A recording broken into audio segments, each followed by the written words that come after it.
Xochimilco. Yo hice mi estancia doctoral acá, estuve 6 meses acá hace 11 años y me siento como en mi casa pues acá en la UAS. Entonces no venía hace mucho tiempo y me siento muy contento de estar acá.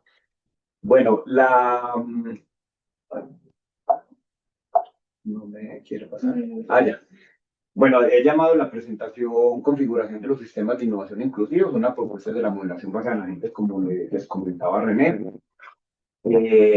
Organicé la presentación pues en estos 7 puntos. Primero dar un contexto como qué nos motivó eh, empezar a hacer estos proyectos de investigación enfocados hacia, porque ya veníamos previamente haciendo unos modelos de sistemas de innovación y qué nos motivó a meternos en el tema de tratar de simular o representar sistemas de innovación inclusiva. Además que no, todavía sigue siendo una base muy poco sólida lo de los sistemas de innovación inclusiva. O sea, no hay como un mainstream que uno diga así se comportan. Entonces es parte de la exploración de diferentes formas en que se miraba esta perspectiva. Entonces ahí, por eso en el segundo punto voy a hablar como varias miradas y cómo tratamos de entender los sistemas de innovación inclusivo y conectarlo con la simulación. Nosotros normalmente, antes de generar un modelo computacional, hacemos un modelo conceptual. Les voy a contar de qué trata ese modelo conceptual. Después vamos al modelo computacional. Ahí no voy a hacer pues como mucho énfasis porque mm, les voy a contar más o menos cómo es el ejercicio de llevarlo a un modelo computacional, pero no voy a entrar pues como en muchos detalles porque no nos alcanzaría el tiempo. Y, y de todas formas, después pasa una parte de la validación. Estos modelos, sobre todo los modelos basados en agentes, tienen muchas críticas con respecto al tema de que sean válidos para representar un sistema real e incluso para tomar decisiones a partir de lo que entrega el modelo. Entonces hay una parte muy compleja y una parte que hay que hacerla de una forma muy juiciosa y es la validación. Entonces voy a contar ahí sobre la validación conceptual y operacional que se hace del modelo. Después viene, cuando el modelo está validado, viene una parte donde uno ya empieza a hacer experimentos con el modelo. Y se hace a través de escenarios. Entonces, como la parte que viene. Y por último, las conclusiones que uno llega a partir de los escenarios y los experimentos que se hacen con ellos. Entonces, bueno, el contexto y lo que nos motiva a empezar como a trabajar este asunto, eh, antes de contar por aquí como esta parte más teórica, era también que salían en Colombia algunas convocatorias muy enfocadas eh, a convocatorias que tenían que ver con el tema de paz. Eso fue en la época del gobierno de Santos. Y después unas convocatorias que tenían que ver mucho con el tema de inclusión, más en la época algo hubo en la de Duque y algo en la hubo mucho más énfasis en la parte del gobierno de Petro. Entonces ahí vimos que se volvía un tema de interés importante en el país y también entonces nos motivaba a empezar como a mirar esto para tratar de buscar algunos recursos para hacer investigaciones. Bueno, y pues mirando un enfoque un poco más amplio, no solamente lo que vivíamos en Colombia y específicamente en Antioquia, que es la región en la que yo vivo, también mirarlo desde el sur global, desde una mirada un poco más amplia, donde entra pues todo Latinoamérica, pero también África, Asia, en fin.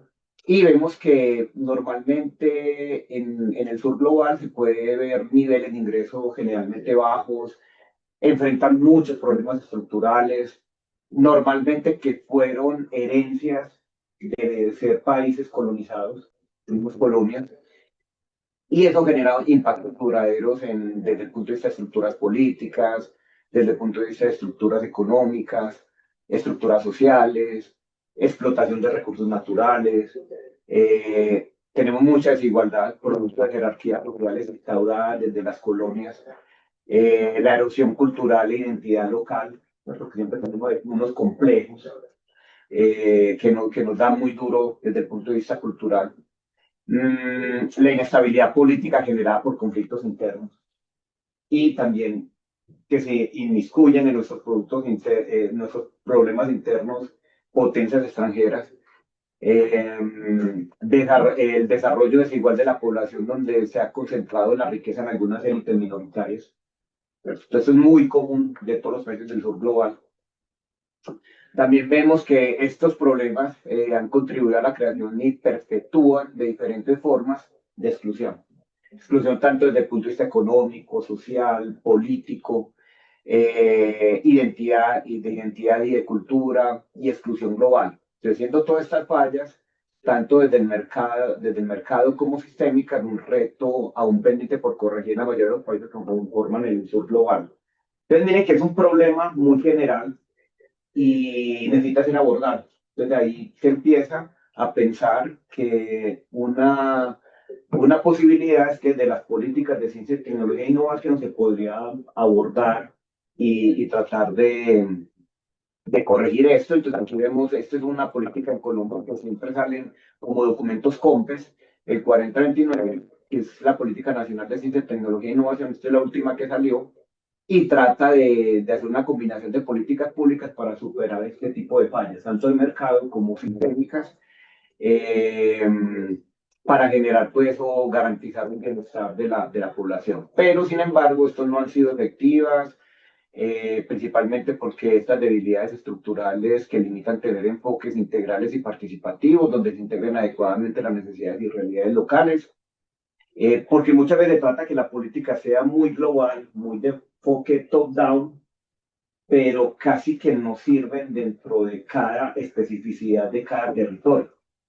Eh, y, por ejemplo, hace poco hicimos una charla en la UAM Coajimalpa donde mostramos dos cadenas productivas del café y el aguacate y veíamos con algunos modelos que hicimos los posibles efectos de políticas generalizadas y generan comportamientos completamente diferentes en cada uno de los sistemas productivos y vemos que desde el punto de vista de inclusión pasa algo muy similar. Y pues se espera que la política de CTI pues también pues a solucionar este tipo de problemas. Entonces de ahí digamos un marco muy fuerte que tenemos para abordarlo han sido los sistemas de innovación. Y tenemos, desde el norte global nos llegan un montón de propuestas como son los sistemas nacionales, regionales, sectoriales, tecnológicos de innovación e incluso sistemas globales de innovación, pero estas propuestas han quedado cortas para abordar esos problemas que tenemos en el sur global y en nuestras especificidades. Entonces empiezan a haber un montón de modelos adaptados al sur global, como son la innovación frugal, tecnología apropiada, la mirada de la base de la pirámide, innovación inclusiva, innovación por debajo del radar, innovación a favor de los pobres, los APL, muy comunes en Brasil, los sistemas de innovación inclusivos, innovación transformativa, es una nueva mirada también, pues, para abordar pues esta perspectiva sistémica, el relacionamiento entre estos diferentes actores que configuran los sistemas, se considera que es una condición sin la cual no se podría, sin la cohesión social. Entonces, desde esa mirada y desde el punto de vista del relacionamiento de varios actores para que realmente haya un sistema, es que empezamos nosotros como a tratar eh, de generar una propuesta. Y entonces veíamos que en los sistemas convencionales de innovación, los que veíamos del norte global, pues hay unas características muy, digamos, comunes, que son que hay un enfoque principalmente económico, es lo que se quiere con los sistemas, un crecimiento económico. Hay unas funciones que son la generación, difusión y uso de conocimiento y tecnología. Hay unos agentes que uno los podría resumir entre exploradores, intermediarios y explotadores de conocimiento y tecnología. Hay unas capacidades que nosotros las resumimos como en 6 tipos de capacidades que permiten que se generen esas funciones, que son capacidades de investigación, capacidades de desarrollo experimental, capacidad de difusión de conocimiento y tecnología, capacidad de vinculación, capacidad de apropiación de tecnologías para la producción y capacidad de mercadear innovaciones. Estas serían como las 6 capacidades y se entiende que el sistema es complejo. Y es un sistema que es complejo porque todo el tiempo se está adaptando y hay una coevolución entre todos los actores que lo componen. Y entonces ahí nosotros queríamos, bueno, el problema de investigación es cuál es el enfoque, cuáles son las funciones, los agentes, las capacidades y la complejidad de los sistemas de innovación inclusivos. Esa era pues como la pregunta y tratar con un modelo de entender en el relacionamiento de los diferentes actores cómo emergería un sistema de innovación inclusivo. Entonces, ¿cómo emerge? Sería pues como la gran pregunta. Eh, Vemos que hay algunas estructuras, patrones, propiedades que ocurren durante ese proceso de autorregulación que lo sacamos de toda esa literatura que vimos que había desde un enfoque desde el sur global y que es un fenómeno dinámico y que para poderlo abordar pues necesitamos un enfoque bottom-up que debería empezar a mirar el relacionamiento que hay de abajo hacia arriba. Necesitamos hacer un estudio evolutivo, o sea, donde se capture la, el aprendizaje que hay entre los diferentes actores que se están relacionando. Necesitamos una mirada micro, pero que nos permita identificar esa mirada micro, cómo se ve reflejada en un sistema que emerge. Y definitivamente es un sistema complejo adaptable. O sea, hay una gran complejidad, no hay comportamientos lineales y, y no es estático, es totalmente dinámico porque hay agentes que entran, otros que salen y los que se quedan ahí pues están en un proceso constante de aprendizaje y coevolución. Entonces, entendiendo, bueno, miramos que la modelación basada en agentes y específicamente nosotros usamos mucho este tipo de herramienta que es el NetLogo. Vemos que nos permite eh, tener las condiciones o ese abordaje que vimos anteriormente que le deberíamos de dar, donde tenemos un sistema compuesto por agentes autónomos e interactuantes. Es una forma de modelar la dinámica de sistemas complejos y sistemas complejos adaptables. Incluye modelos de comportamiento, de interacciones a nivel micro de los agentes que lo conforman. Requerimos un conjunto de agentes que son heterogéneos, porque si hablamos de un sistema de innovación inclusivo, pues no solamente estamos hablando de los actores que están excluidos, sino también los actores que normalmente han configurado los sistemas de innovación convencionales.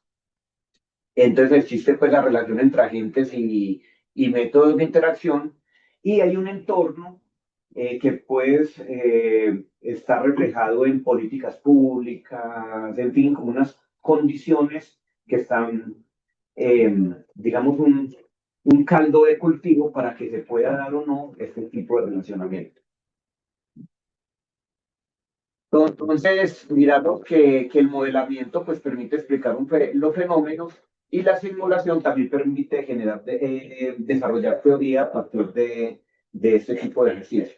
Desde la MBA, pues nos permite modelar diferentes agentes y sus relaciones, nos permite replicar el comportamiento complejo de la innovación a nivel de micromundo, permite estudiar la evolución del sistema y es capaz de capturar explícitamente la estocasticidad inherente al sistema.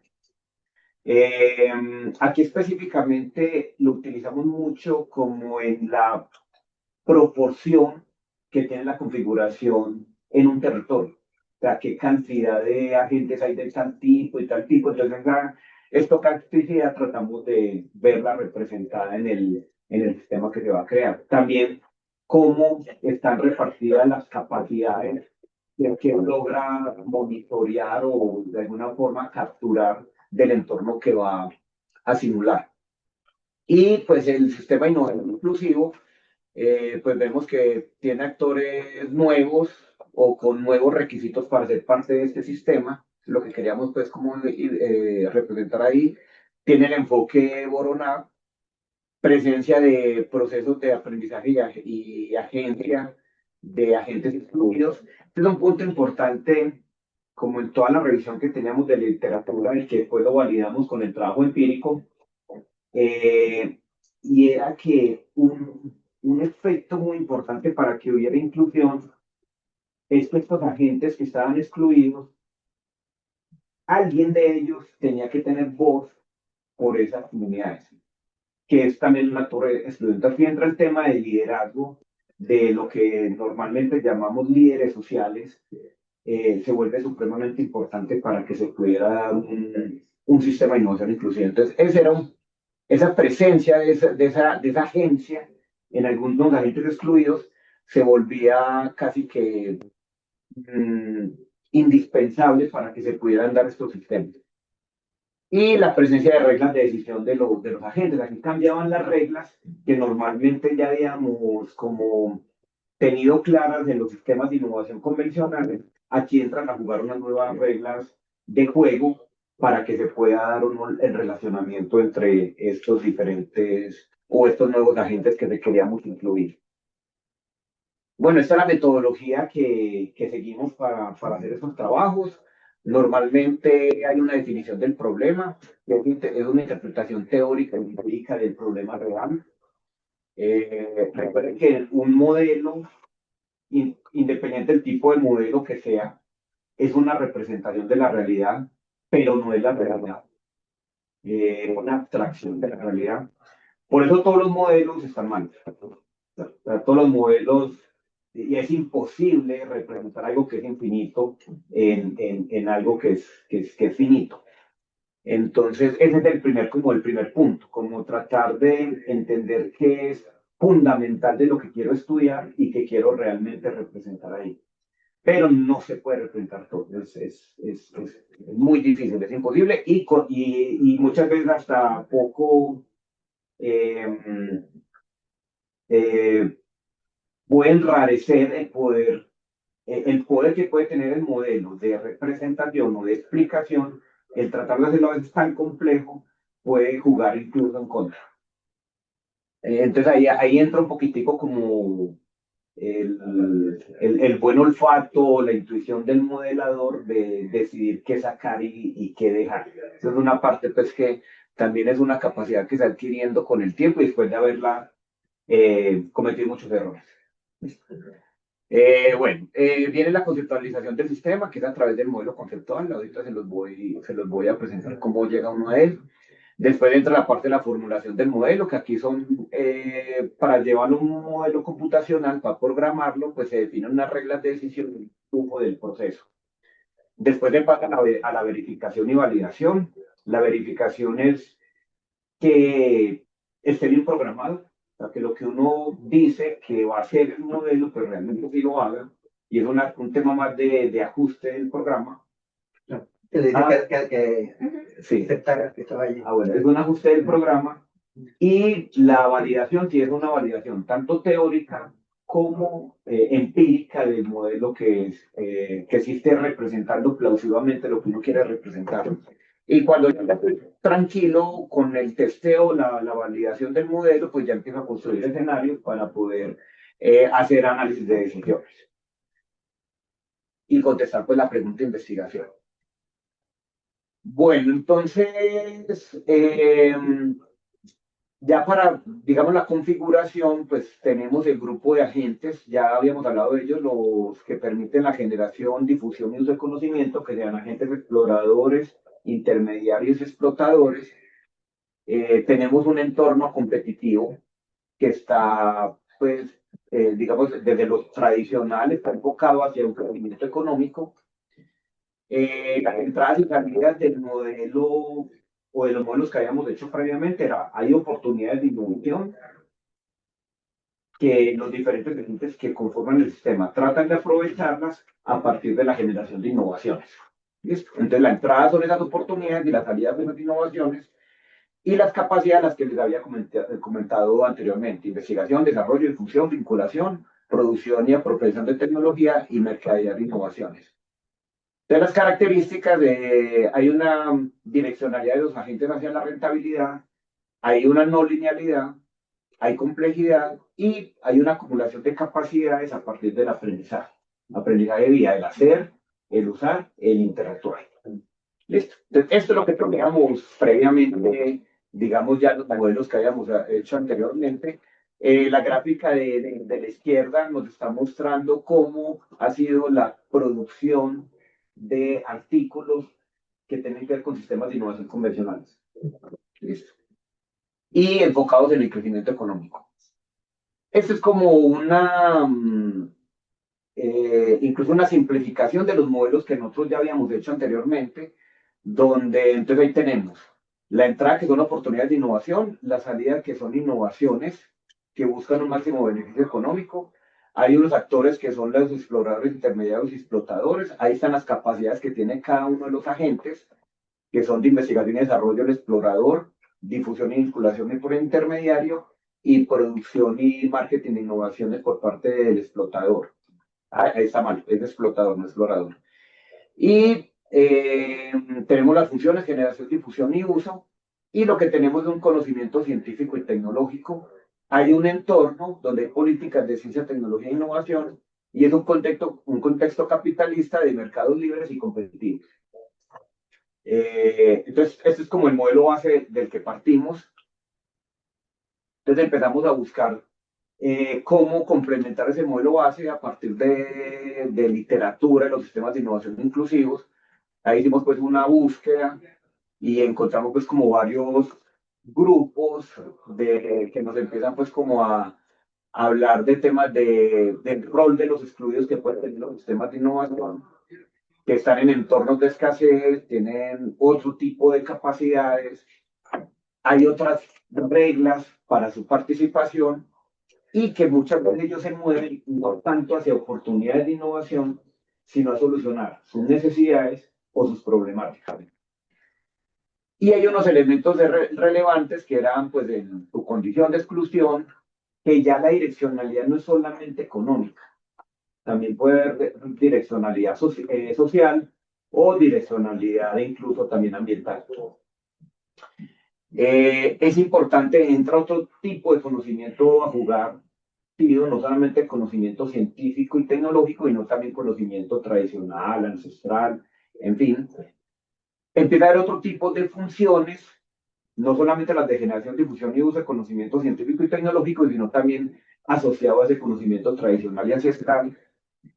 Y también ya no son solamente esas 6 capacidades que habíamos hablado, porque al entrar unas nuevas funciones son otras capacidades que también entran a jugar ahí, y son capacidades que vienen de ese, digamos, de ese grupo de agentes que consideramos como excluidos de los sistemas de innovación convencionales.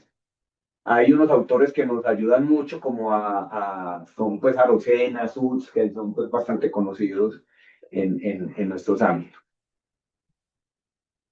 Y entonces entramos a como a ir construyendo un modelo conceptual donde ya esta parte de arriba era el que teníamos anteriormente, pero se nos empieza a volver más complejo el modelo al tener que involucrar otros actores. Entonces, por ejemplo, empezamos a llamar a otros actores, por ejemplo, en la parte de abajo, como promotor de conocimiento tradicional, también intermediarios excluidos, que son estos agentes que yo les decía que tienen agencia y son capaces de darle voz a esas comunidades que no tienen voz o no tienen agencia. También hay explotadores excluidos que tienen sus unidades productivas para tener, digamos, esa capacidad de subsistencia, pero empiezan a haber unos actores que también están como en el intermedio entre los dos mundos, que son, por ejemplo, un explorador promotor, que son, por ejemplo, grupos de investigación que están en las universidades que trabajan con comunidades excluidas. Entonces son exploradores promotores. Intermediarios inclusivos, que son actores que juegan en los dos mundos y logran conectar los dos mundos. Estos actores tienen no solamente capacidades de difusión y vinculación, sino también de agencia y de gestionar de espacios de enseñanza-aprendizaje. Y este es un punto fundamental que encontramos nosotros. para poder, digamos, entender nosotros este mundo, nosotros tuvimos la posibilidad de ganarnos una convocatoria donde no solamente hicimos un ejercicio de ver qué pasa, sino de tratar de intervenir. Entonces fue un proyecto que nos lo ganamos precisamente fue por eso, porque la promesa que hacíamos en el proyecto era tratar de generar sistemas de innovación inclusiva. Entonces pudimos tener una financiación que nos permitía jugar un rol de poder generar innovaciones, perdón, con comunidades excluidas. Empezamos a mirar que necesitábamos aliados en las comunidades excluidas para poder, perdón, poder hacer esos proyectos que queríamos hacer. Porque nosotros como universidades, aunque algunos tenían experiencia de trabajo con ciertas comunidades, vimos que no lo lograban. Y en ese proceso de ir buscando la forma de que eso se pudiera dar, encontramos un actor eh, que lo llamamos intermediario inclusivo. Bueno, esto lo hicimos en el sector agropecuario. Me faltó ese dato. Nosotros el ejercicio lo íbamos a hacer en comunidades rurales porque han sido las que más han tenido o los que más han sufrido el conflicto armado en Colombia. Eso ha sido más en la parte rural. Entonces la convocatoria tenía que ver con la paz y cómo hacer transferencia de tecnología en el sector rural. Entonces encontramos un actor, él se llama El Herbolario, era una empresa que trata de comercializar productos, eh, ellos lo llaman biorracionales, no son orgánicos, sino productos que no utilizaran agrotóxicos, pero podrían utilizar otro tipo, por ejemplo, plástico. Entonces, cuando uno dice que un producto orgánico no puede utilizar plástico, pero ellos utilizaban plástico, por ejemplo, para salvar la humedad en los lugares donde se produce, en fin. Eh, También utilizaban otros plásticos, pero para capturar aguas lluvias. En fin, tenían un tema, todos lo llaman biorracional, pero sí tratan de no utilizar agrotóxicos. Y lo que ellos querían, ellos tenían contacto con muchas comunidades rurales de una zona de Antioquia que se llama La Unión. Entonces nosotros empezamos a trabajar con ellos. Y en ese ejercicio vimos que la forma para generar capacidades en comunidades vulnerables tenían que generarse espacios de enseñanza-aprendizaje para que ellos primero manifestaran ahí sus problemáticas y a partir del conocimiento que tanto ellos tenían, como tenían las universidades, como este actor que nos ayudaba, hubiera un diálogo de saberes que se empezaran desde ahí a generar proyectos y algunos proyectos nosotros, desde el proyecto grande que nos financiaba, podíamos conseguir recursos para poderlo llevar a cabo y otros proyectos ellos mismos los podían hacer desde los mismos recursos que ellos ponían. Entonces, ese intermediario inclusivo fue el que tenía esas capacidades de poder generar espacios de aprendizaje, de enseñanza-aprendizaje con el cual esto nunca se hubiera logrado. O sea, nosotros lo intentamos de muchas maneras y fue algo, digamos, que nos encontramos en el camino, porque en la literatura tampoco estaba muy claro que se requiriera ese tipo de agente. Entonces, bueno, ese fue digamos, algo novedoso del proyecto y una capacidad que no estaba como muy reflejada tampoco en la literatura. Lo de agencia tampoco estaba muy claro en la literatura, pero fue algo que en el trabajo empírico lo encontramos muy bien. Y empezamos a encontrar algunos explotadores híbridos también, que eran empresas que también querían hacer producción basada en tecnología apropiada y en la producción convencional. Entonces teníamos dos mundos paralelos, el conocimiento científico y tecnológico, ahí están las funciones, y otro mundo que era el conocimiento tradicional, donde hay unas funciones de preservación y apropiación de conocimiento y tecnología, de vinculación social y de uso también, pero de ese conocimiento tradicional. Y había una forma de que los dos mundos se conectaran, y esto fue lo que nosotros llamamos en el proyecto como un sistema de innovación inclusiva. Pero miren que hasta ahí es puro trabajo, era puro trabajo empírico y conectar lo teórico con lo empírico y trabajo de campo y casi que estuvimos un año trabajando con estas comunidades para entender bien qué pasaba. Pero sí hicimos algo previamente a hacer todo ese trabajo de un año que se hizo con la comunidad y era hacer la línea base y era poder medir esas capacidades. Entonces, medir cómo estaban las capacidades al final y medir cómo estuvieron las capacidades al final. Perdón, las capacidades al inicio y las capacidades al final. Porque la forma de validar el modelo tenía que ser que meter los datos del inicio y ver si el modelo era capaz de reflejar cómo se habían acumulado o no las capacidades en los participantes del ejercicio. Y la entrada del modelo entendía no solamente oportunidades de innovación, sino también necesidades y problemáticas que tenían esas comunidades, y las salidas iban a ser innovaciones inclusivas e innovaciones convencionales. Que esas innovaciones inclusivas pues iban más relacionadas a solucionar sus necesidades y problemáticas de la comunidad. Bueno, entonces, cuando uno va a construir el modelo, uno tiene que empezar a hacerse varias preguntas. Lo primero es cuál es la pregunta que se está explorando. Entonces, la pregunta era cómo emergen los sistemas de innovación inclusivos. Segundo, ¿qué se quiere modelar? Se quería modelar un sistema de innovación inclusivo que emerge de la interacción de agentes heterogéneos pertenecientes a un entorno competitivo y a un entorno de escasez. ¿En qué se quieren encaminar? De las características del sistema de innovación inclusivo, el papel de las capacidades de innovación en el sistema, los tipos de agentes, las reglas que definen su comportamiento, o sea, qué los hace o no los hace relacionarse entre ellos, cómo los excluidos entran a ser parte de la dinámica y la coevolución, que precisamente se ve a partir de cómo se comportan las capacidades al relacionarse. ¿Qué teníamos como base para construir? Entonces uno siempre normalmente utiliza modelos que se han construido en el pasado. Entonces teníamos los modelos del modelo Skin, este es muy famoso, la modelación basada en agentes, que trata de simular dinámicas de conocimiento y redes de innovación.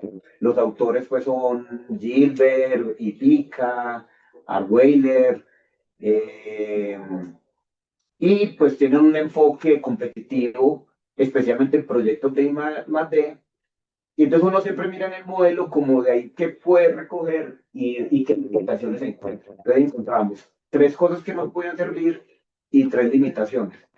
Hay otro modelo de hiperciclos que trata de representar sistemas regionales de innovación.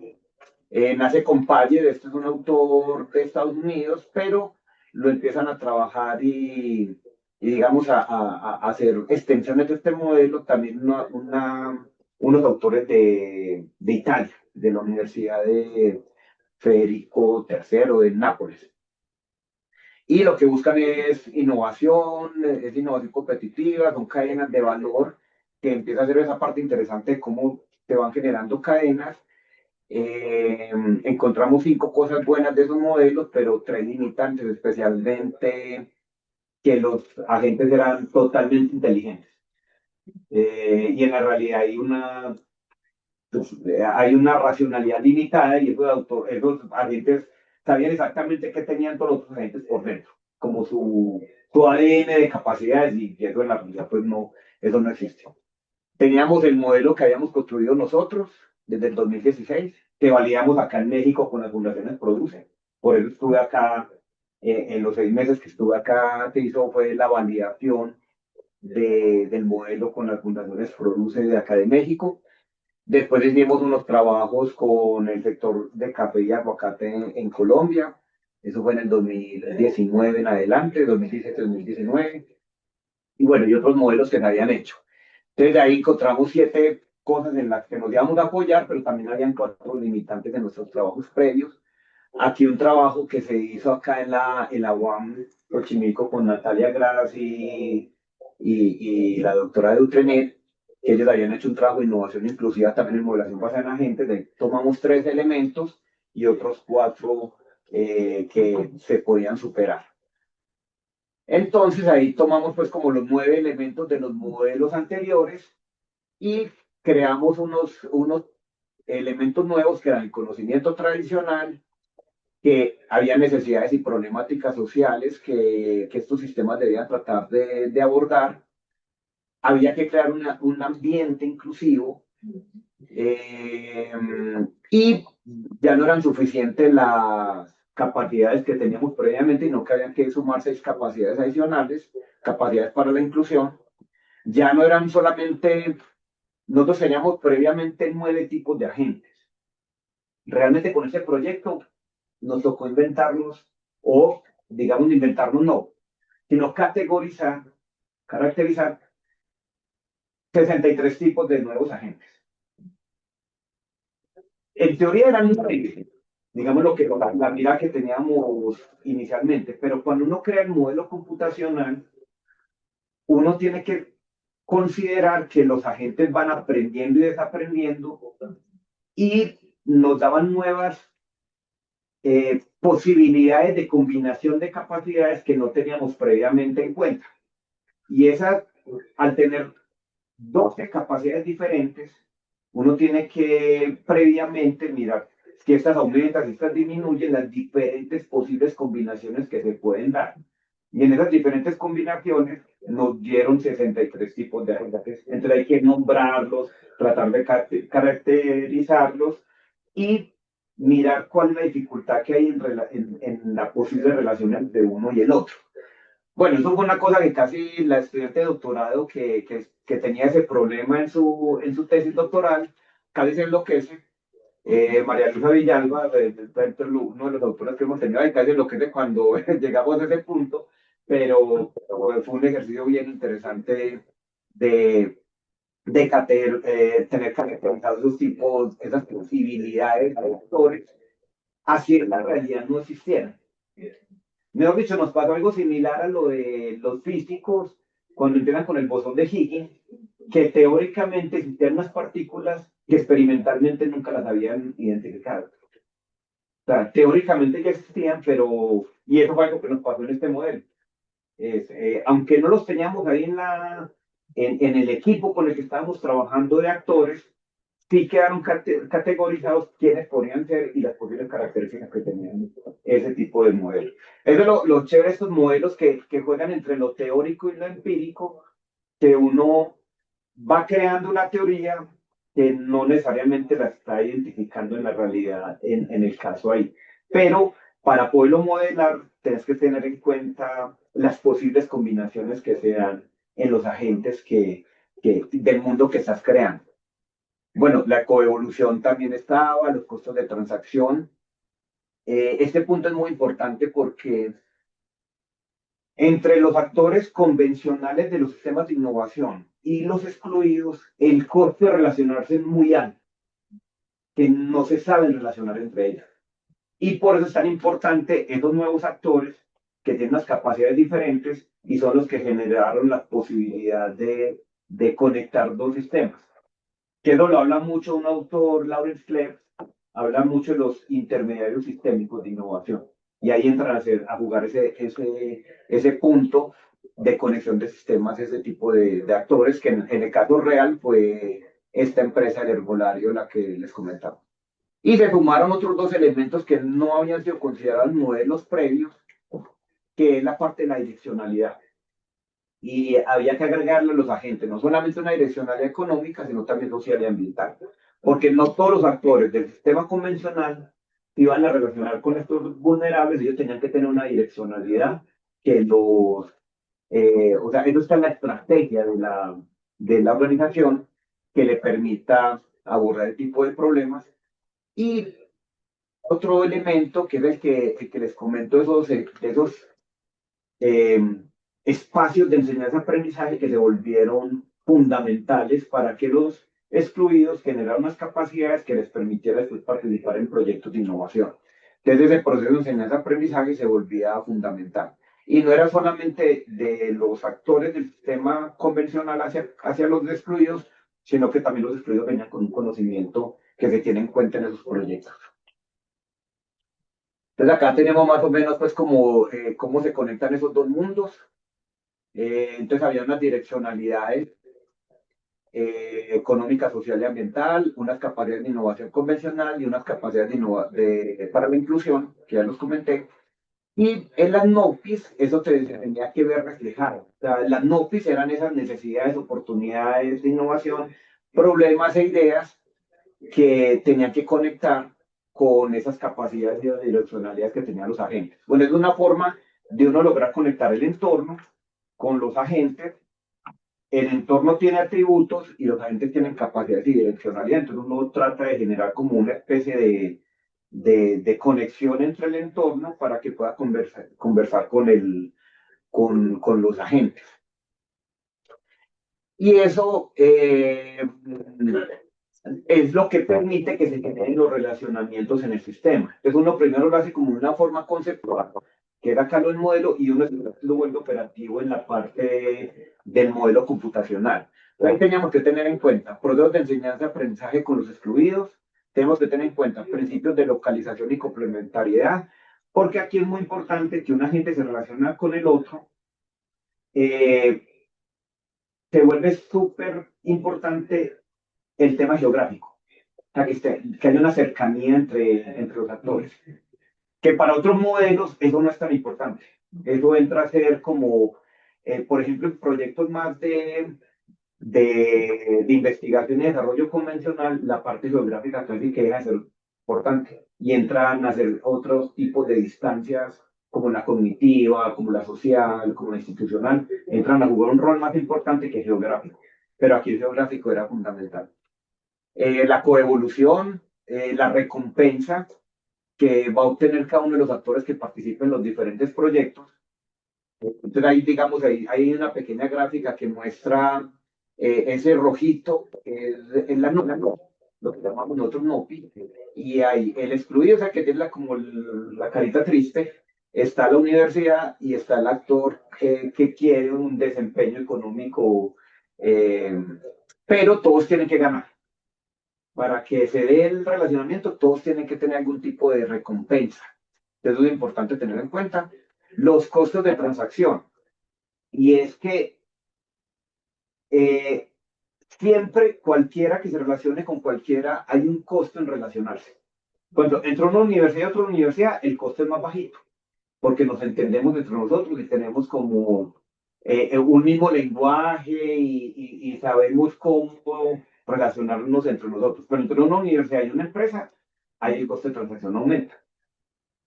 Entre una empresa y un excluido es mucho más alto. Entonces ahí teníamos que hacer como una categorización de cuál es el costo entre cada uno de los diferentes tipos de agentes que va a tener el sistema. Y ahí recuerden que hay 33.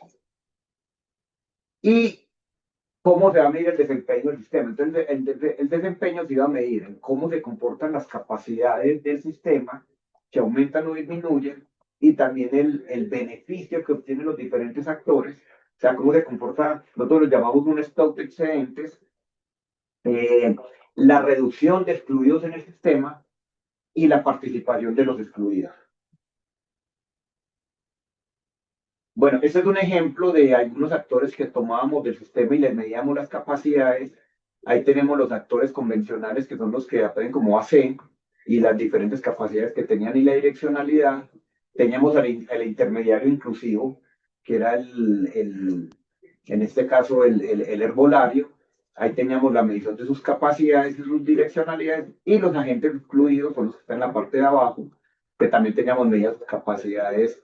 Entonces uno carga el modelo como con eso, y uno espera que en el tiempo que se trabajó modelarlo y mirar si se comporta como se comportaba en la realidad. Este es el modelo computacional.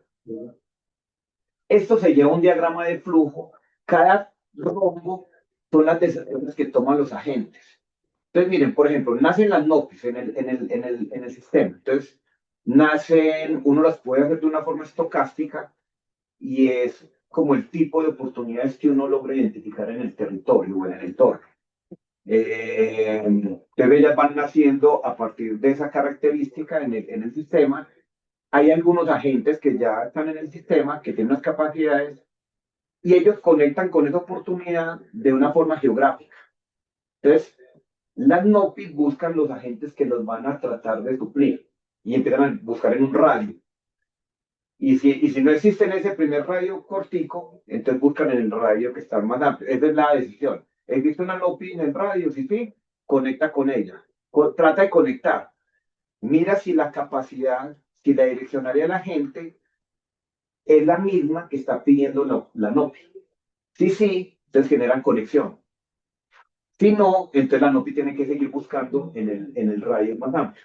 Y así, entonces todas las decisiones son las que van construyendo el modelo y eso después se lleva pues una programación. No voy a hacer énfasis con él, simplemente quiero mostrarles todas las decisiones que hay y van tomando los agentes y una va como tiene una jerarquía entre otras, porque y tiene un camino sí sí y un camino sí no. Lo complejo de esto es que todos los agentes están tomando esas decisiones al mismo tiempo y todos los caminos al mismo tiempo. Entonces, si uno lo trata de hacer manual, eso no es, o sea, se te pierde, muy difícil. Por eso es que lo tiene que hacer un modelo de simulación. Pero ahí están, digamos, esto es un pantallazo de los agentes eh, y las oportunidades están ahí. Uno lo verifica mirando si lo que uno quiere y esos diagramas de flujo que les mostré, si realmente sí se está haciendo bien en el modelo. Entonces uno verifica como periodo a periodo si se está funcionando bien, entonces queda verificado como el programa, pero viene la parte de la validación. Entonces hacen dos validaciones conceptuales y dos validaciones operacionales. Recuerden que yo les decía que este tema, estos modelos, tienen muchas críticas por la palabra validación, entonces por eso hay que hacer unos ejercicios bien como juiciosos en ello. Entonces se tomaron dos técnicas para la validación conceptual, que fueron la comparación con otros modelos y los métodos históricos. Desde la comparación con modelos son resultados de modelos que comparan con otros modelos anteriores y el método histórico es un racionalismo, se supone que todo el mundo sabe si los supuestos del modelo son verdaderos. O sea, es un tema un poco más lógico y se mira como que las teorías estén bien involucradas en el modelo. Y la parte operativa se le ponen sido con pruebas en condiciones extremas, uno pone unos valores extremos en el modelo que uno sabe qué pasaría en la realidad donde uno tuviera esos valores. Entonces, cuál es el modelo si es capaz de representar eso. Y la comparación con los datos reales de que les decía. Cargo el modelo con las capacidades iniciales y al final miro si las capacidades sí se comportaron como en el modelo, como fueron en la realidad. Entonces, la comparación con otros modelos se comparaban con esos cuatro modelos predecesores. Se tomó el de mi tesis doctoral del 2016, se tomó otro de Santiago Quintero, también de su tesis doctoral, que es del aprendizaje en los sistemas de innovación. Se tomó un modelo que hizo Karen Ormechas en el 2021, que era de innovación transformativa, y se tomó el del café y el aguacate, que fue el que presenté en Guajimalpa hace como un mes. Eh, el método histórico racionalismo se toma para validar las decisiones que tomaron con respecto a las NOPI, con respecto a las direccionalidades, con las tipologías de agentes, con las capacidades de innovación, con los agentes excluidos, las capacidades de inclusión y el stock de excedentes. Hemos dicho, se toma casos teóricos que digan que lo que estamos tomando en estos aspectos sí coinciden con la teoría. Y las pruebas extremas fueron donde no se entregaran beneficios económicos con las NOPIs, y si el sistema de innovación inclusivo no tuviera NOPIs sociales, ¿qué pasaría? Entonces se toman las cantidades de agentes, las cantidades, digamos, nosotros le llamamos fórmulas de éxito, es cuando se logran generar innovaciones que aprovechen las NOPIs y el comportamiento que tiene en simulación da congruente con lo que uno esperaría. Entonces se valida por ese lado.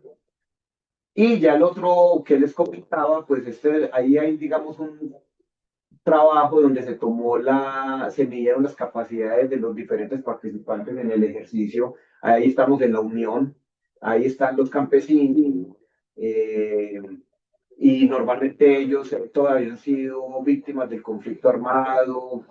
Esa zona tuvo problemas de narcotráfico, tuvieron dificultades de acceso a la tierra porque hubo desplazamiento. eh, Había una desigualdad entre los diferentes actores que participaban ahí. Bien, algunos llevaban con camionetas Toyota, mientras que a otros les tocaba caminar varias horas para llegar al punto donde nos íbamos a encontrar. Eh, y es una zona con un índice de pobreza del 40% de la población. Entonces, todas las condiciones que queríamos de que hubiera pues como esa parte de algunos excluidos y otros no excluidos, pues se representaban ahí. Hacíamos la medición de todos los actores, tomábamos pues las capacidades, y habían pues este 5 tipos de actores que estaban participando ahí, que después los representábamos en el modelo. Corríamos el modelo, comparamos el modelo, el valor real con la medición promedia de las diferentes capacidades y los diferentes actores, y teníamos la diferencia entre el promedio de las simulaciones con el valor real, nos da la diferencia, y el error cuadrático y el error, pues la raíz cuadrática, y nos daba que teníamos un 95% de precisión entre el modelo y los datos reales de la comunidad. Entonces decíamos que el modelo eh, representaba plausiblemente a los agentes. Teníamos, hicimos la simulación de 6 escenarios cuando ya teníamos el modelo validado. Uno era el escenario problema, y es un sistema de innovación convencional con agentes sin direccionalidad social ni capacidades para la inclusión. Lo dicho, los sistemas de innovación tradicionales. Este es el escenario problema. El escenario de sistema de innovación incipiente, teníamos un sistema de innovación convencional con agentes con direccionalidad social, pero sin capacidades para la inclusión. Un escenario 3, enfocado hacia la conservación, perdón, hacia la preservación de conocimiento tradicional. Teníamos un sistema de innovación inclusivo con agentes con direccionalidad social y excluidos con capacidades que aportaban al componente de preservación del conocimiento tradicional. Un escenario 4, que era enfocado hacia la vinculación social. Entonces teníamos un sistema de innovación inclusivo con agentes con direccionalidad social y con agentes que tenían capacidades que aportaban al componente de vinculación social. Teníamos un cuarto escenario que era más enfocado, era igual que los otros, pero ya los agentes excluidos tenían capacidad de un comportamiento del uso de conocimiento tradicional.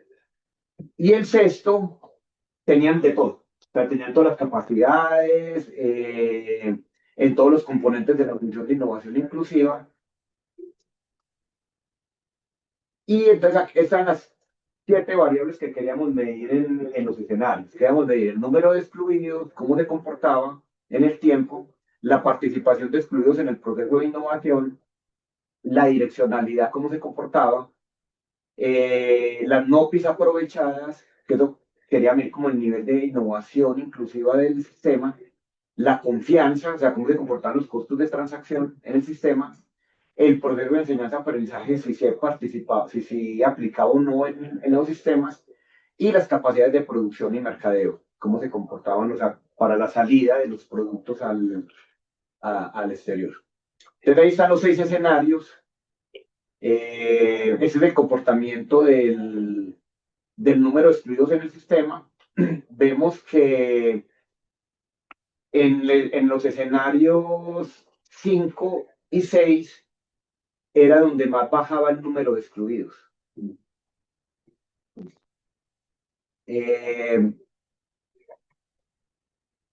Pero en el escenario problema, lo que encontrábamos nosotros es que los sistemas de innovación convencionales generan más exclusión. O sea, el sistema convencional genera exclusión. Está diseñado para generar exclusión, los sistemas de innovación. Eso fue bueno, una de las cosas que no esperábamos que nos fuera a mostrar O sea, que dentro de los agentes que se iban generando en el sistema, aumentaran los excluidos. Y ese fue, por ejemplo, un comportamiento contraintuitivo del modelo. Nosotros no pensábamos que, pues, dijimos, iba a ser los mismos que habían en el inicio y no aumentar el número de excluidos. Pero miren los escenarios 4 y 6 cómo disminuía el número de excluidos que aparecían al principio del modelo. Eh, bueno, la que voy a poner como esto rápido porque ya se me acabó el tiempo. Eh, Digamos que el comportamiento y la participación de los agentes excluidos en la generación de innovaciones, veíamos que los que más, había una participación tardía en el escenario uno. Porque claro, como se iban generando nuevos agentes excluidos que antes habían sido partícipes de los sistemas de innovación, pues había una participación ahí de ellos que no teníamos como en cuenta al inicio. Eh, em, Vemos que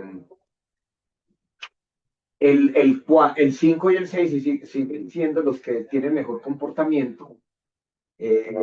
O sea, que son cuando todos tienen capacidades o cuando están más enfocados hacia el uso del conocimiento tradicional. Es el comportamiento y la direccionalidad de los agentes. Mm, Miren que en el 4 que es el escenario por vinculación social, es el que aumentaba la direccionalidad de los agentes hacia lo social. Los otros, no, el otro se iba decreciendo. ¿Por qué se iba decreciendo en los otros? Al disminuirse el número de agentes excluidos, pues ellos iban perdiendo su direccionalidad social, porque ya entraban a ser parte de los sistemas convencionales. Pero si yo estoy buscando que hayan capacidades fuertes en vinculación social, sigue aumentando esa direccionalidad en el tiempo.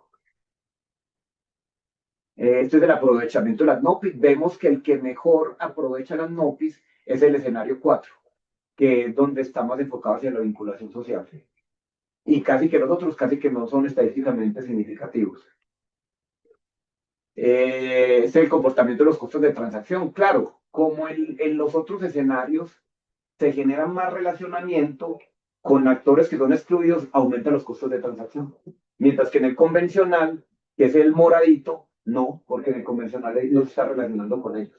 Eso es pues como algo obvio, pero en los otros daba que todos no había pues como una significativa la diferencia en ese sentido. El comportamiento del proceso de enseñanza-aprendizaje, el que aumenta es en el escenario 4, el de vinculación social, genera más espacios de enseñanza-aprendizaje. Sin embargo, el 5 y el 6 también generaban pues varios de este tipo de espacios, mientras que los otros escenarios no los generaban. El comportamiento de las capacidades, veíamos que no emergió ni un solo agente como con capacidades en el escenario uno, capacidades que generaban producción basada en tecnología apropiada, o sea, en tema de conocimiento ancestral o tradicional, y la capacidad de mercadear se generaba mucho con el escenario 5. Y en el escenario 6 y 4 también tenían un muy buen comportamiento. Bueno, así como análisis general, veamos que había mayor complejidad en los sistemas de innovación. O sea, un sistema de innovación inclusive es mucho más complejo que un sistema de innovación convencional. Se ratifica la no linealidad del sistema, los comportamientos del número de excluidos versus su participación en dinámicas de innovación y versus el aprovechamiento de las NOPIs. Veamos que no era siempre igual en cada escenario.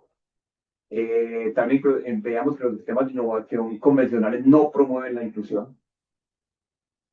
Las condiciones que detonan el cambio de paradigma tenían que ser lo de la agencia y lo de los espacios de enseñanza-aprendizaje. Es importante la confianza y la direccionalidad, especialmente en los agentes que son convencionales. Tiene que haber una direccionalidad social si realmente se quiere que haya un sistema de innovación inclusivos.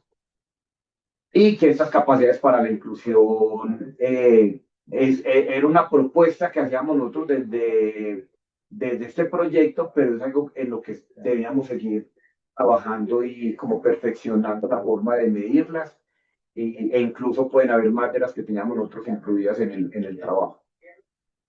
Entonces, como conclusión, eh, para hablar de sistemas de innovación inclusivos hay que ampliar la direccionalidad. No solamente la direccionalidad económica hay que tenerla en cuenta, sino la social y ambiental. Se amplía el conocimiento, ya no puede ser el conocimiento solamente científico y tecnológico, hay que tener en cuenta el conocimiento tradicional.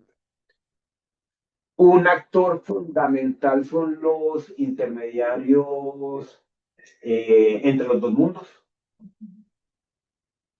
Hay que agregar el tema de las capacidades de inclusión y las entradas del sistema no son solamente oportunidades de innovación, sino también necesidades y problemáticas. Aquí teníamos que hay que caracterizar a nivel micro los sistemas de innovación, o sea, entender cuáles son las NOPI, tratar de extraer de la realidad esas 63 combinatorias de agentes, eh, tener en cuenta las funciones exclusivas, la direccionalidad propia de cada agente, la acumulación de capacidades, los costos de transacción. El modelo conceptual nos permitió pues, la operacionalización del sistema complejo adaptable que queríamos modelar. Se crean los vectores con direccionalidad y capacidades para la inclusión, que complementan las capacidades de innovación que ya se tenían. Se crean nuevos parámetros, nuevas reglas de decisión para hacer el modelo computacional. La validación del modelo nos permitió hacerlo conceptual, operacional y tener un caso aplicado real de intervención. Y el análisis de escenario nos permitió, pues, como un sistema convencional puede contribuir con la exclusión, que eso era una cosa que no lo esperábamos tan claro en el modelo. Permite la solución de problemas sociales que requieren procesos de enseñanza-aprendizaje. Y el rol de las capacidades de innovación y capacidades de inclusión, especialmente la de gestionar espacios de enseñanza-aprendizaje y las de agencia para que se puedan dar los sistemas de innovación inclusivos. Y como reflexiones de política pública STI, esto permite superar la dependencia de políticas que son solamente asistencialistas, el involucrar a las comunidades excluidas en proyectos que solucionen sus necesidades y problemáticas, fortalecer el paradigma de sostenibilidad. Bueno, aquí hay una parte muy importante con políticas asistencialistas, porque estas comunidades con las que se trabajó realmente generaron capacidades en ellos. Y eso fue lo que hicimos en ese trabajo de un año, fue que al medirlos al final, ellos ya tenían y habían mejorado mucho eh, en sus proyectos productivos. Y no fueron solamente agrícolas, algunas personas de las capacidades o el aprendizaje que tuvieron en los proyectos empezaron con otros tipos de proyectos diferentes a problemas, pues a proyectos solamente desde el punto de vista agropecuario, algunos se fueron a hacer artesanías, otros empezaron por el sector servicios, en fin, fue una cosa bien interesante ese aprendizaje ahí. Superar el mito y la estigmatización de aquellos agentes que cuidan y trabajan por los excluidos sociales y el medio ambiente, fortalecer el paradigma de la sostenibilidad, promover alternativas a la formación formal, aprendizaje interactivo, educación informal y estimular la aplicación de capacidades para la inclusión y promover el enfoque bottom-up en la política pública. Y bueno, estas son algunas de las referencias y muchas gracias y perdón por demorarme más de lo que no. Muchas gracias. Bueno, Carlos, ¿tú quieres comentarnos algo?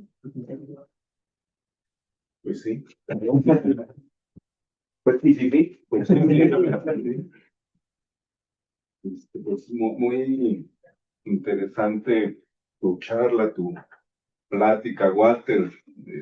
Te agradecemos el compartir estas experiencias y hallazgos que se tienen.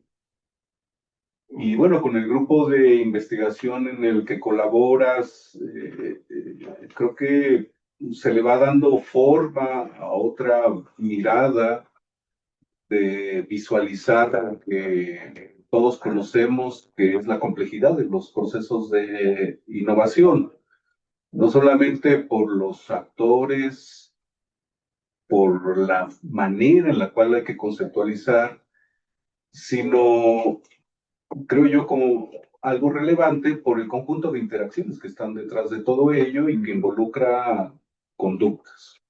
Conductas que van, digamos, más allá de los enfoques del racionalismo instrumental, sino que tienen otro tipo de racionamiento de la toma de decisiones que involucra pues, variables que en sí mismos son complejas, como los elementos sociales, los elementos políticos, los elementos contextuales. Entonces, esto que nos compartes ahora, producto de estos trabajos de investigación, pues nos abre un panorama para visualizar agendas de investigación que puede ser una manera, pues, digamos, apropiadas a ciertos contextos, que desentrañe, pues, este tipo de complejidades. Me llama mucho la atención la propia definición del objeto de estudio, ¿no? Pensar la innovación desde una perspectiva inclusiva, o sea, más allá de una definición inicial pensada como aquello que avala propiamente el mercado, sino una innovación que tiene este contexto que se visualiza más con lo social, ¿no? Entonces, desde el punto de vista del objeto, me parece que es algo predominante dentro de estos sistemas de innovación inclusivos. Dos, esto que mencionas como relevante, donde están puestos en el escenario el análisis de sujetos heterogéneos. ¿No? Los sujetos que tienen una historia comunitaria, una historia social, y hasta podría decir una historia ideológica en torno a la manera en la cual se conciben dentro de sus propias comunidades, ¿no? La forma de acercarse, visualizándolo en términos de seguir manteniendo un enfoque social, digo, un enfoque sistémico, creo que es oportuno, porque al final de cuentas, pues, los agentes no están aislados, interactúan y dentro de esa interacción, pues obviamente el elemento sistémico puede cobrar relevancia o no, dependiendo pues, de la calidad de esas interacciones.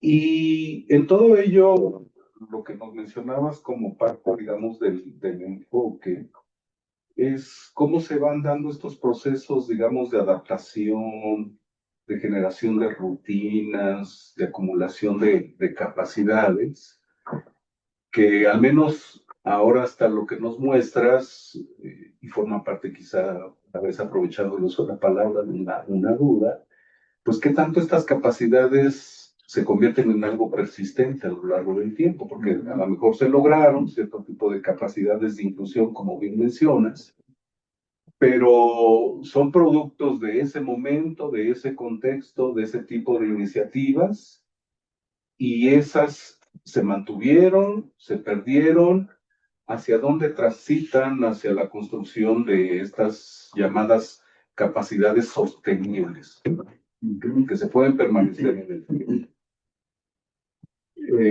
Digamos, eso me gustó en la parte expositiva, con todo el proceso de adaptación. Y un quinto elemento que mencionaste es el asunto, digamos, del ambiente, ¿no? De este contexto inicial. Y me hace un poco como recordar estos trabajos, y bueno, finalmente es parte de lo que surge la modelación de agentes, de los trabajos de Leonard Ostrom, donde precisamente estas conductas permanentes asociadas al contexto y las regularidades que se van presentando, pues hablan de una acción colectiva. Y una acción colectiva que precisamente permite transitar, digamos, de las capacidades donde hay menos interacción entre los agentes a las capacidades colectivas que pueden, suponemos, permanecer estas capacidades a lo largo del tiempo, ¿no? Entonces, pues yo destaco, digamos, estos elementos en tu presentación, el haber incorporado como tal la innovación inclusiva como parte del objeto de estudio, los propios sujetos, como bien señalas, que son bastante heterogéneos y que algunos permanecieron, algunos resurgieron y cobraron relevancia. Tres, la manera en la cual se acerca al análisis de la conducta de los agentes a través de esta técnica o de este método de la modelación. Cuatro, los procesos de reconocimiento de las rutinas, de la acumulación de capacidades y el ambiente. Y pues asociado a lo que ya comentaba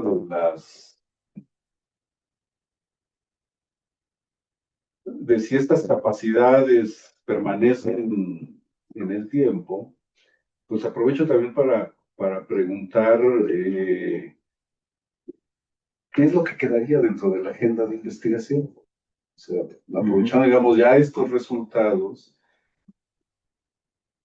¿qué elementos emergen como para ir pensando en algo que aporte a pasar de un modelo que en su momento fue innovador, los sistemas de innovación, pero que en su versión tradicional ha quedado superado? Bueno, pues ahora en la agenda, pues, tanto de abordaje práctico como de abordaje teórico, ¿qué es lo que quedaría? ¿Hacia dónde podríamos ir pensando? Sobre todo, pues tenemos aquí varios alumnos que están en este proceso formativo. En Zoom seguramente hay varios colegas que también van en esa línea. Pues, ¿por dónde está el mensaje para ir identificando esas regularidades empíricas que hacen la reflexión teórica hacia la construcción, digamos, de una modelación que permita hacer esta interpretación ante esa complejidad de innovaciones con esta característica más inclusiva? Pues, bueno, pues son mis comentarios en torno a tu presentación. Bueno, muchas gracias, Carlos, por tus comentarios y la pregunta y al final.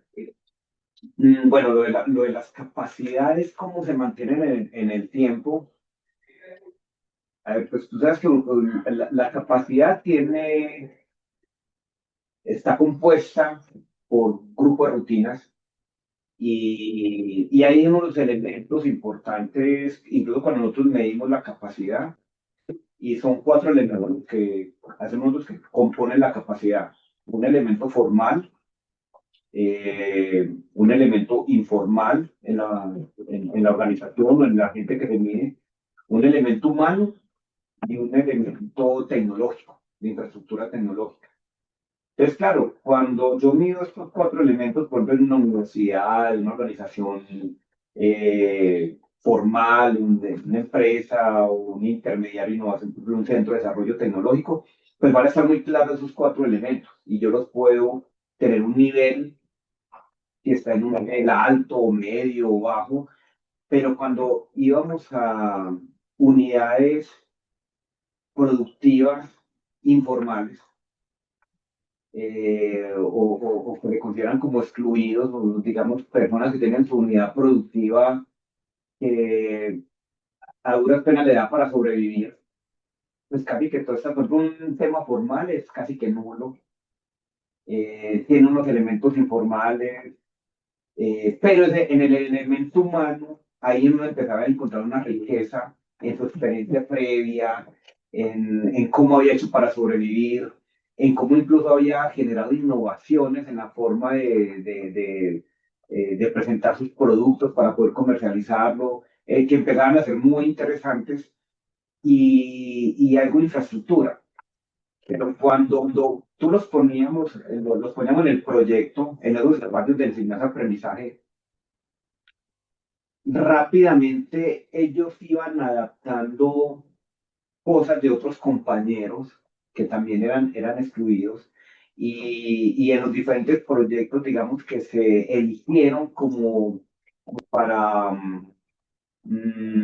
para apoyarlos desde el proyecto, poníamos entonces expertos a acompañarlos, en algunos casos se daban ciertas charlas, eh, la gente del herbolario, digamos, para temas que eran muy agrícolas, los acompañaban en sus buenas prácticas que tenían para generar, por ejemplo, compostaje, en fin. Uno veía que había una apropiación de esos conocimientos y rápidamente ellos podían ir mejorando y haciendo innovaciones internas en sus procesos productivos. ¿Cuál es el problema? El entorno. El problema es el entorno, porque el entorno a veces cambia más rápido que las mismas capacidades que ellos pudieron digamos, acumular.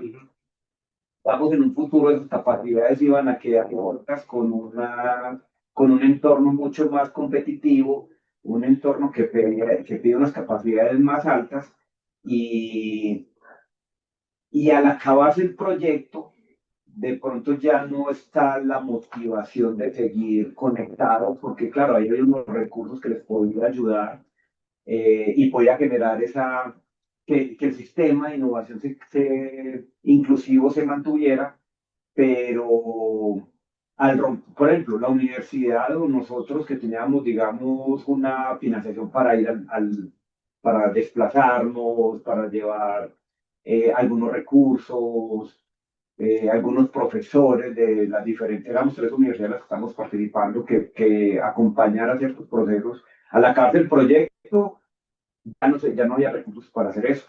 Entonces, a uno sí le queda el sinsabor de que posiblemente el sistema que se había creado desaparezca.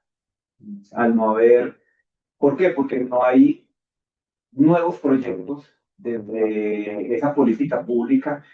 Miren que casi que en todos nuestros modelos de instrumentos de CTI es a través de proyectos competitivos y nada te garantiza que vos puedas hacer una fase 2 de esos proyectos con los que vos venís trabajando.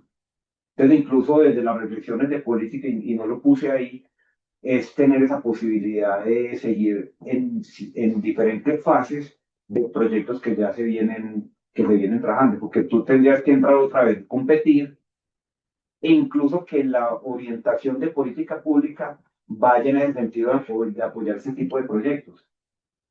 Y fue una cosa que, por ejemplo, nosotros nos encontramos en Colombia, donde, digamos, hubo un gobierno totalmente, casi que metido 100% con el tema de la paz, donde la política de ciencia, tecnología e innovación, eso se veía muy enfocado, y donde después hubo un gobierno donde totalmente, o sea, que era una ruptura total con ese enfoque.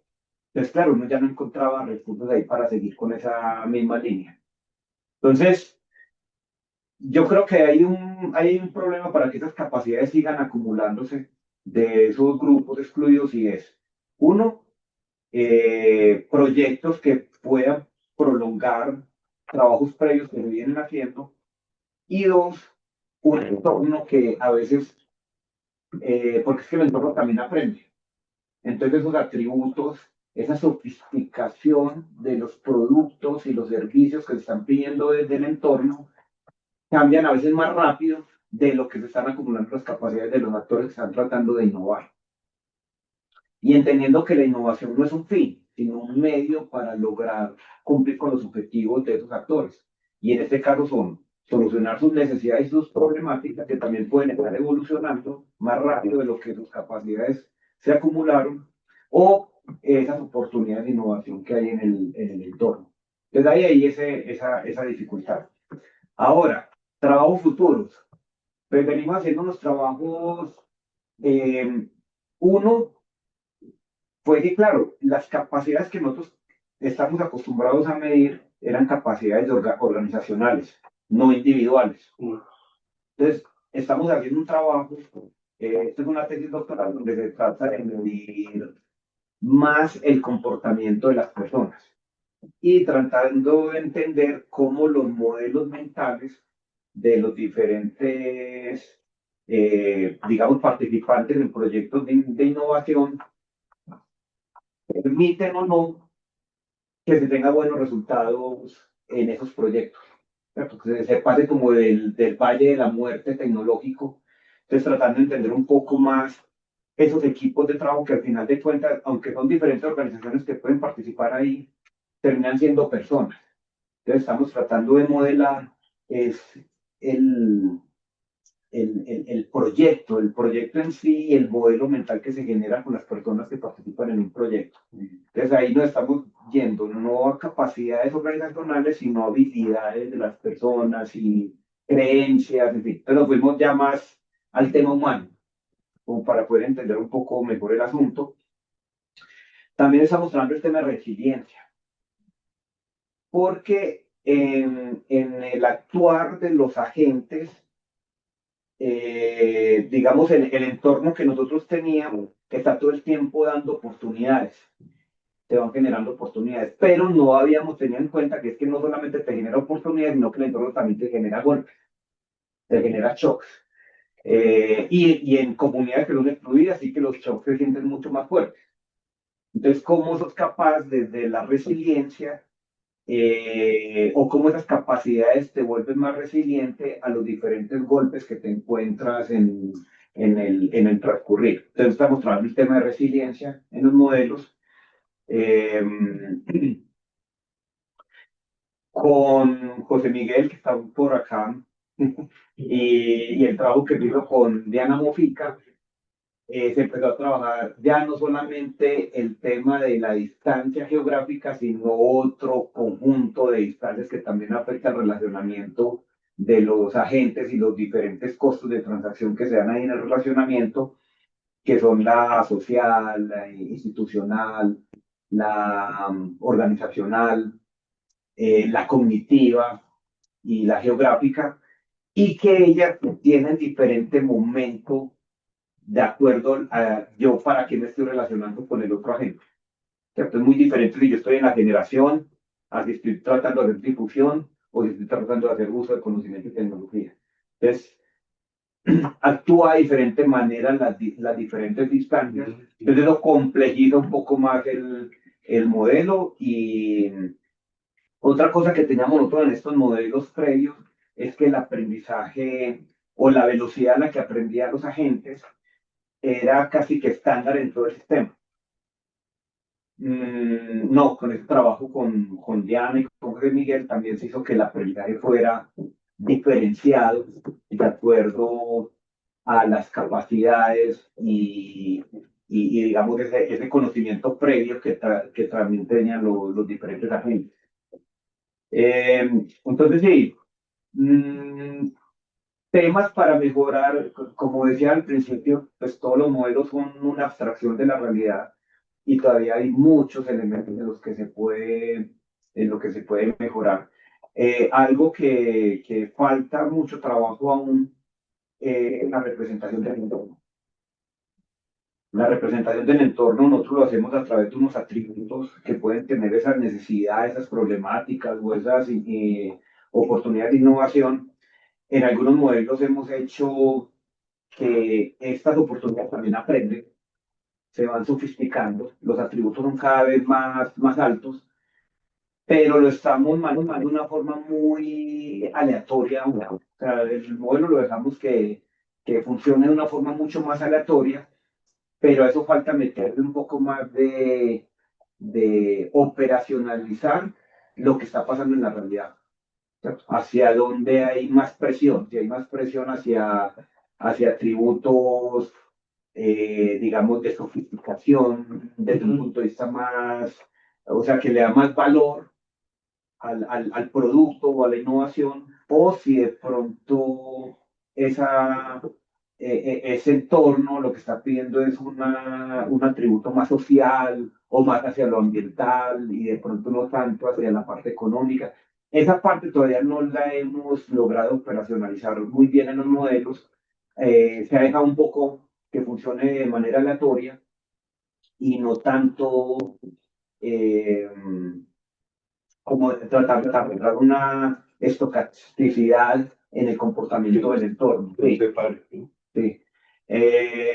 Ahí también requerimos mucho trabajo.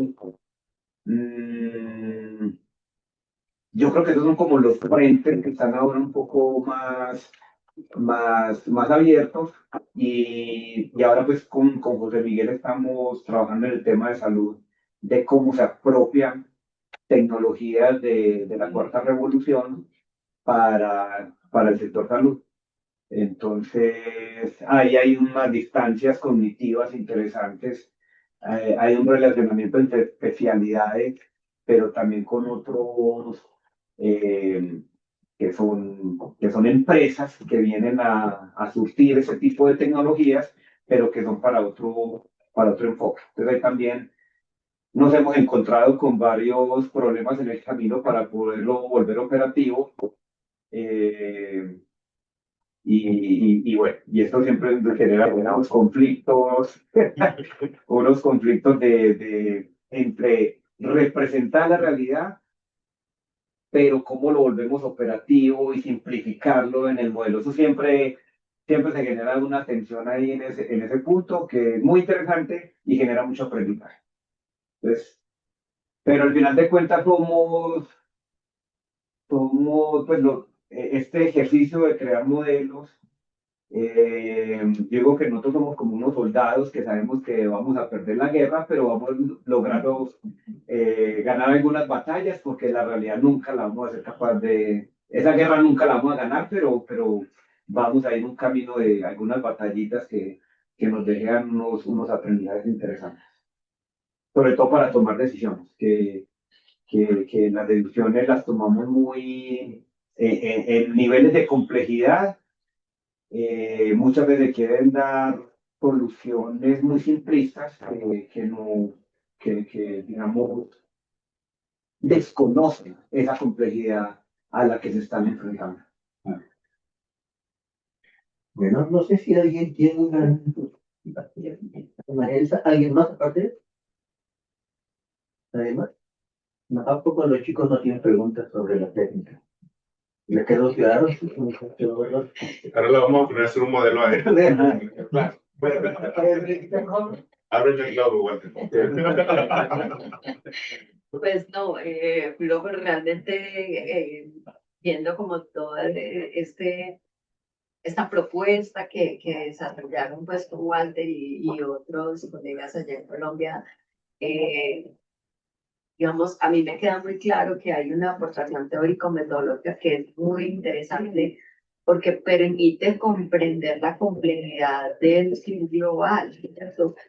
En muchos casos en América Latina habíamos venido casi que adoptando los enfoques teóricos sin preguntarnos si eso sí explicaba de manera fehaciente nuestras realidades y creo que en este trabajo se evidencia que en realidad nuestras realidades requieren una reflexión específica, particular, a nivel teórico, porque se discute el tema de la innovación inclusiva o de todos estos otros conceptos que están asociados con otro tipo de innovación que es distinta a la tradicional, pero también se discute a nivel metodológico una propuesta que también permite entender una complejidad.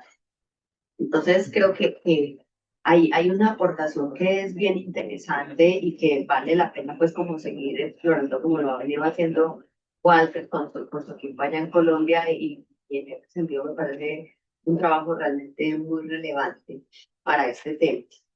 Y bueno, digamos, una vez hecha esta reflexión, pues me queda como una duda, y es que Walter propone, bueno, en el trabajo con su equipo que hicieron, propone unas capacidades para la inclusión, que digamos es un asunto también muy novedoso, porque digamos, hay muchas propuestas de medición de capacidades, pero estas capacidades para la inclusión están pensadas no ya para la gran industria, que es desde donde se nos ha dicho que se deben medir las capacidades, ¿cierto?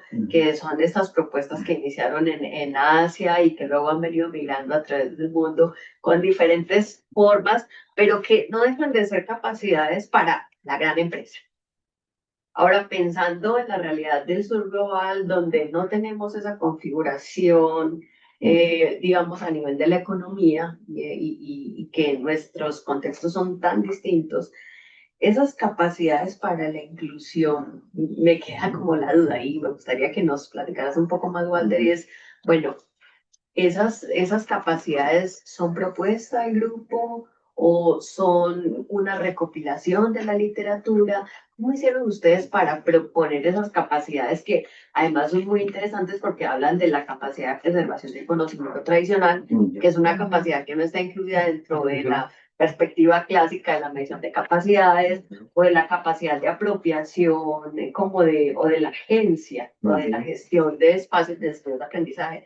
Esas capacidades, me gustaría que nos contaran un poco de dónde surge esa propuesta y cómo estructuraron la metodología y el instrumento para medir ese tipo específico de capacidades.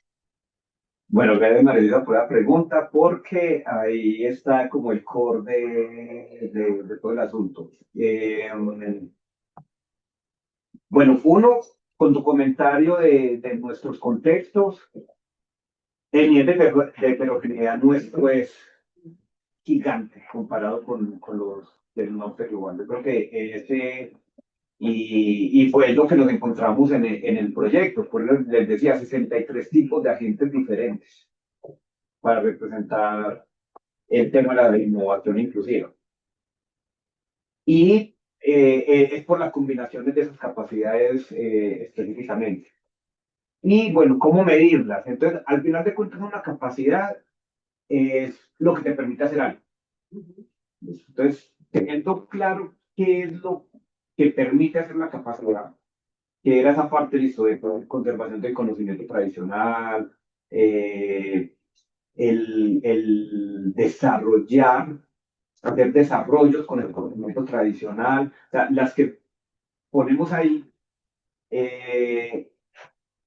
de cómo fue un poquito de las dos cosas, tanto tratar de mirar en la literatura qué podíamos conseguir y mirar lo que está pasando en la realidad. Saber qué es lo que hace la gente, cómo en sus proyectos individuales. Entonces nosotros íbamos a hacerle preguntas que muchas veces la gente no le pregunta a ellos. Venga, ¿y usted de dónde sacó ese conocimiento? ¿A usted quién le enseñó? Entonces muchos, no, que mi abuelo, u otros días, no, yo fui ensayando.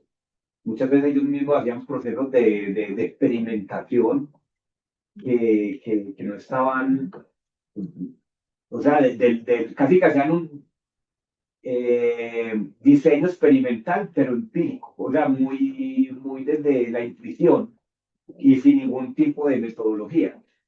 Entonces, al nosotros encontrarnos con esa variedad y que en la literatura no encontramos también, sí encontramos algunos detalles, pero no muy claro como la capacidad.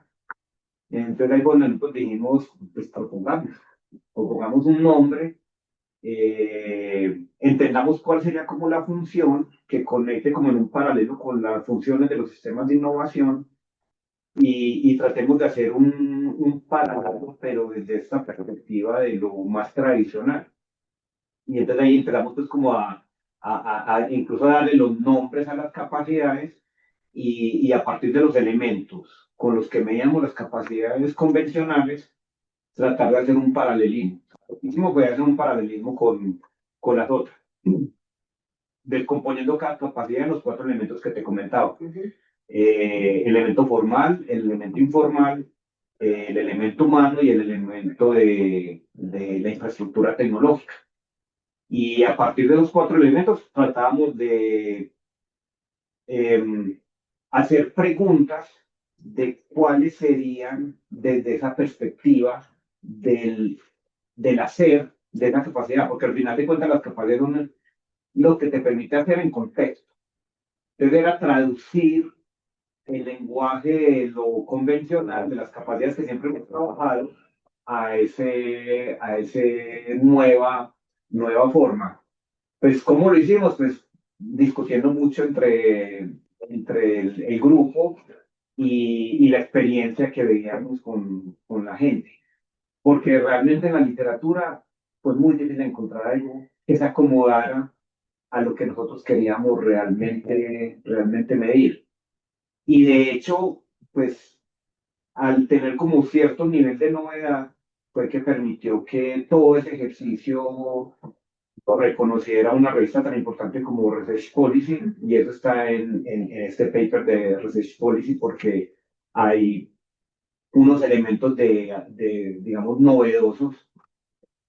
Y también por eso como que nos arriesgamos, como cuando hicimos todo el ejercicio, pero venga, es que hubo mucha construcción nuestra, pues vale la pena como tratar de publicarlo en una revista de alto impacto porque veíamos que no era una repetición de lo que ya había, sino como que había, pues hay realmente una propuesta. Y ahí está por criticarla, porque seguro que hay muchos vacíos y muchas cosas por mejorar tanto en la forma de medirlo como en la propuesta conceptual que estamos haciendo. Tratamos de ser lo más rigurosos posibles en el ejercicio, pero mal. Antes nosotros estamos ahí atentos a que nos critiquen para mejorar en lo que hicimos. Y sabemos que tiene, como todo trabajo, sus limitantes.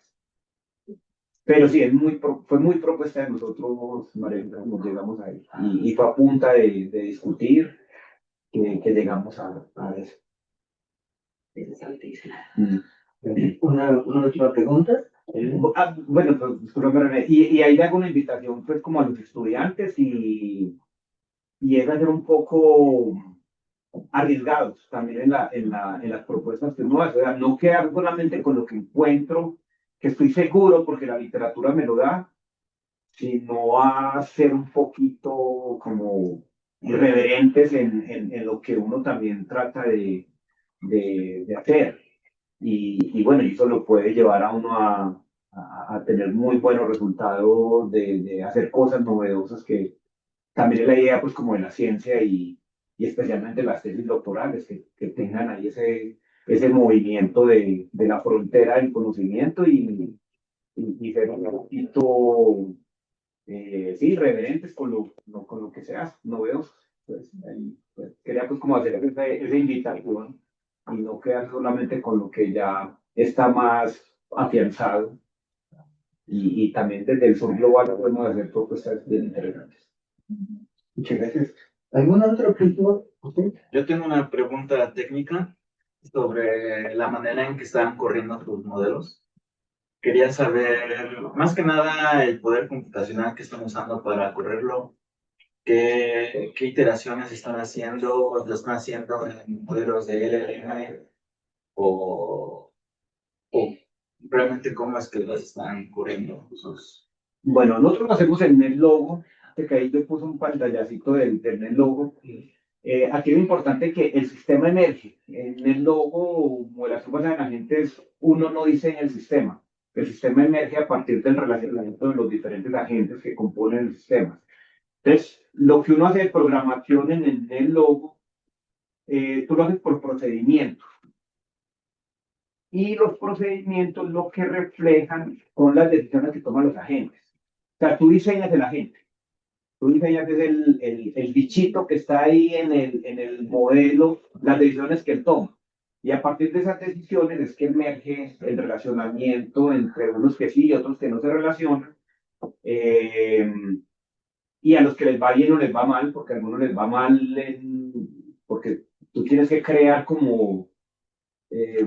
yo utilizo mucho la metáfora lógica, y es que cada agente es un bichito que trata de sobrevivir en ese entorno de competencia que hay a partir de las decisiones que toma. Si en tus decisiones te va bien, tú tienes recompensa y sigues sobreviviendo. Si te va mal, pues puedes morir y sales del sistema y te va mal. Pero lo que diseñas es el agente y en la programación lo que programas son las decisiones que toma a partir de procedimientos, que van unos intercalados con otros de acuerdo al orden en que él toma la decisión. Entonces, el modelo lo que hace es que te va tomando todos los agentes, ejecutan los procedimientos al mismo tiempo. Y ya cuando determinan todos, puede que acabe un ciclo, acabe un tic o un periodo, y vuelve y arranca el siguiente periodo. Y tú seleccionas cuántos periodos los vas a simular. Claro, mientras más procedimientos tiene, más se va a demorar la iteración, que es todo el ciclo de procedimientos que, o sea, una iteración son todos los procedimientos que creaste. Esa es una iteración o un periodo de tiempo. Mientras más procedimientos tenga, pues más se va a demorar.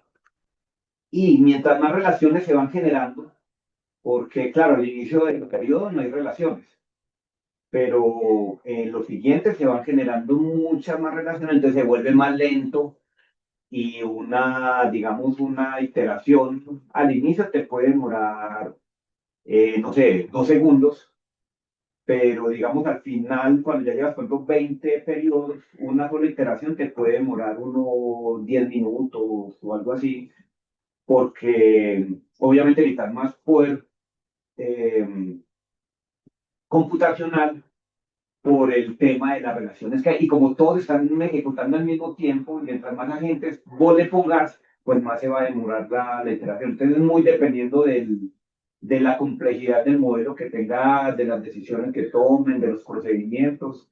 Pero sí, el programa que utilizamos es NetLow.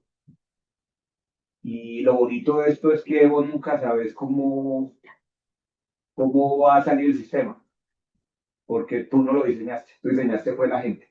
El sistema emerge a partir de la complejidad de las relaciones que hay. Es un modelo que es completamente descentralizado.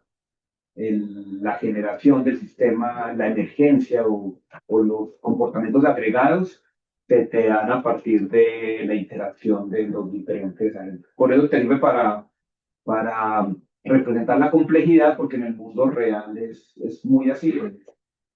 Es un tema donde hay alto nivel de contingencia. No sé si lo voy a responder.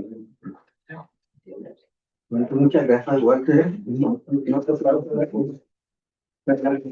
Antes de discutirme esto, nada más quisiera hacer un pequeño, bueno, primero un comentario. Fíjate que un poco vinculado con los temas en los cuales me quiero meter un poquito más a fondo en estos momentos, es que yo creo que yo sí he considerado que los sistemas de innovación son, sobre todo como se considera ahora, inherentemente excluyentes.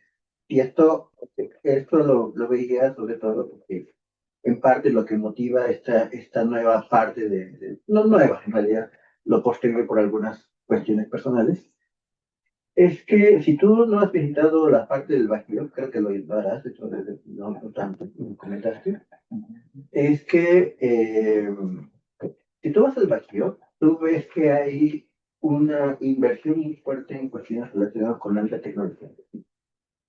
Pero tú observas, vas a Querétaro, Guanajuato, cómo se van formando comunidades que se van encerrando básicamente en sus propios castillos.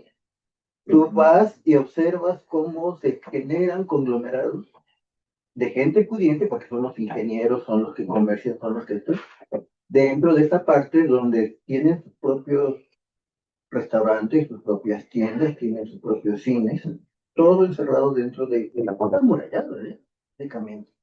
Básicamente, entonces, no, yo creo que realmente depende de ese contexto y cómo ese contexto puede absorber el conocimiento y la tecnología, depende de la cuestión incluyente o excluyente que se va generando.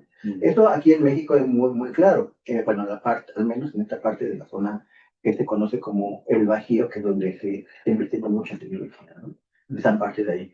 Y la otra, para finalizar, quisiera primero pues agradecerte y quisiera ver si un poco más adelante tú nos, incluso a lo mejor si alguno de los alumnos más jóvenes quieren integrarse a los temas, a ver si nos brindas la oportunidad de asesorar a alguno, y sería alguna cuestión que sería importante tomar en cuenta. Y finalmente, no sé si tengan considerado hacer algún tipo de curso relacionado con estos temas. No, No, el tiempo no nos da para dar un curso. Sería algo bien interesante para pensarlo a futuro, incluso montar algo virtual, en fin, Ujú. pero con el alcance pues que teníamos de mi estancia aquí, que ya el mes y medio se termina, no teníamos pensado lo del curso. Pero no, lo de estudiantes, siempre he sido muy abierto he recibido varios de acá de la UAM, de la UNAM también, y de Querétaro. Ahorita tuvimos una estudiante de la Universidad Autónoma de Querétaro de doctorado también con nosotros en Colombia, y siempre los brazos abiertos para el que quiera trabajar estos temas, ayudarle en lo que podamos ayudar. Muchas gracias. No, no, con mucho gusto. Muchas gracias por invitarme. ¿Verdad? Muchas gracias por acompañarnos. Ay, creo que me queda bien como pregunta. Nos mencionaron que ya estarían que retirar. Ah, bueno, Sí. que les vaya muy bien. Perdón.